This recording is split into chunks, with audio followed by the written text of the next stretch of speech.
اوكي، تخيل ان عندك شوية وقت قبل ما تموت، شنو اول شيء كنت حتديره؟ هذا السؤال اللي حيعيشه مستر لو بوكمان. لو بوكمان هو تاجر، يتاجر في العاب الاطفال ويتاجر في ربطات العنق ويتاجر في هلبة اشياء اخرى. تمام، بالعربي ما عنده الصنعة. تمام. المهم، بيلاحظ ان في شخص يسجل في ملاحظات عليه ويراقب فيه بالمعنى الحرفي. فمستر لو حيتكنط من الموضوع وحيقيم بضاعته ويبي يروح. في طريق المروح حيلاقي بأن الأطفال كلهم يحبوه، وعلاقة حب ودية حرفيا يعتبروه بمثابة الأب بتاعهم. تمام، هذا الشيء حلو جدا. فمستر لو حيقعمز والأطفال من حوله وحيقولوا لهم مش حتصدقوا المشروع الجاي عندي، ويعرض عليهم شوية ألعاب جديدة. فالأطفال حيقتبسوا بالحب بتاعه وحيقولوا له أوه مستر بوكمان أنت فخم جدا ونبغى نشتروا منك الألعاب هذا كلهم. فهو حيقول لهم لكل لعبة وقت معين. تمام، يعني ما يبيش يعرض عليهم كل شيء عشان ما يخسرش الزبائن اللي عنده. هذا شيء حلو جدا. فمستر لو يولي للشقة بتاعه ويبدأ ينظم في أموره. كيف جاي بيولع البكرج بتاع القهوة، فبيلقى الراجل اللي كان يسجل في الملاحظات موجود في الشقة بتاعه. فحيسأله أنت نفس الراجل اللي كنت وراي وكنت تسجل في هالحاجات عليه؟ فحيقول له ونعرف اسمك ونعرف عمرك ونعرف اسم والدك واسم أمك والمكان اللي كنت تسكن فيه ونعرف هالأشياء عنك أكثر مما أنت تعرفها. فمستر لو حيقول له دقيقة بس. فحنلقوا بأن البنت الصغيرة ونكتشفوا بأن اسمها ميك، وهي صديقة المفضلة عند مستر لو، إن اللعبة بتاعتها خربت.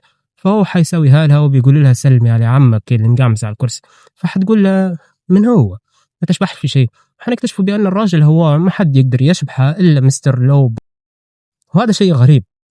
نظرية بأنك أنت ما تقدرش تشبح إلا شخص، فهذا يعتبر بمثابة الجن.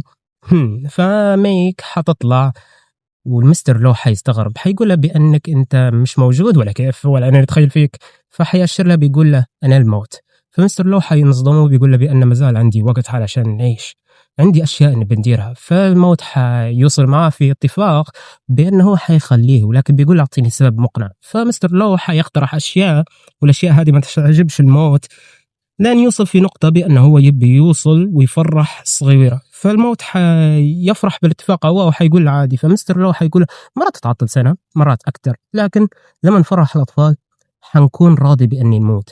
فالموت حيفرح بالموضوع وبيطلع، لكن مستر لو حيستفز الموت بشكل غريب. تمام، وأحساس يبي يهرب، فالموت بيطلع له. فمستر لو حياخذ طاقيته ويهرب بسرعة. تمام، فبيطلع له مرة بيطلع له مرة أخرى هم وللأسف بيطلع له مرة تانية. فالموت حيقول له بأن احنا عقدنا اتفاق وانا ما نقدرش نقبض حياتك لين انت تعرف بأن الوقت جاء.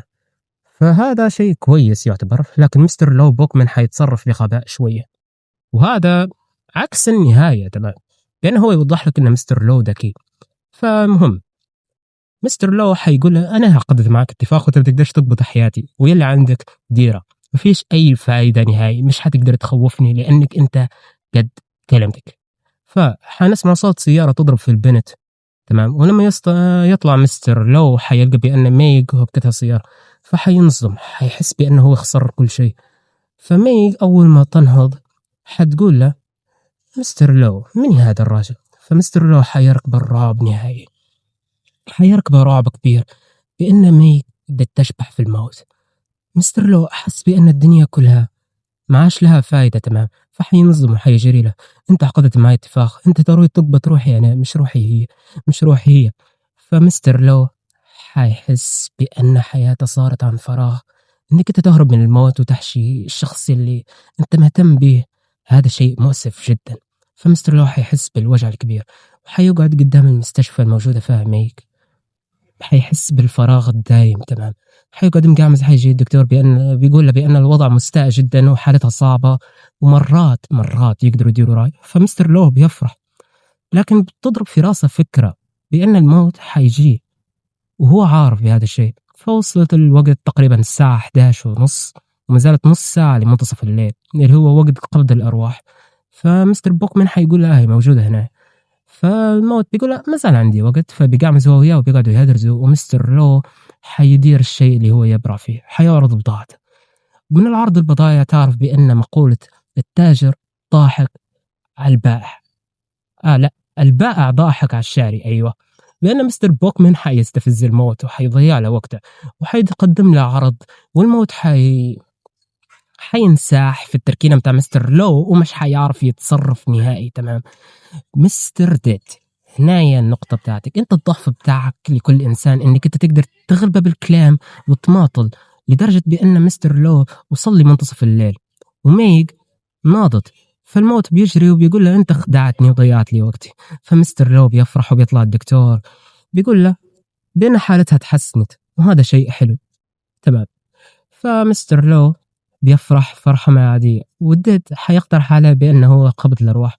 فمستر لو بوكمان حيقول له بشيء مهم، ترى بأنك أنت حصلت حياة وانقذت حياة، لأنك أنت كرست عمرك لسعادة الأطفال، وهذا الشيء اللي كان عارفه الديد، بأنه مش حيقدر ينجح في إنقاذ حياة ميغ، لكن حينجح في إسقاط حياة بوكمان، لأن بوكمان قال بأنه هو إسعادة الأطفال، وما في شيء أفرح من إنك أنت تقعد على قيد الحياة. هذه حلقة فخمة من تويليت زون، مسلسل بدأت فيه الفترة اللي فاتت. أوكي، مرات نتكلم على شوية حلقات زي الحلقة هذه اللي هي From the Angel أو By the Angel، اسم كفري عارفة، لكن مسلسل سمح جدا يعني. فتصبح على خير بروسكيس.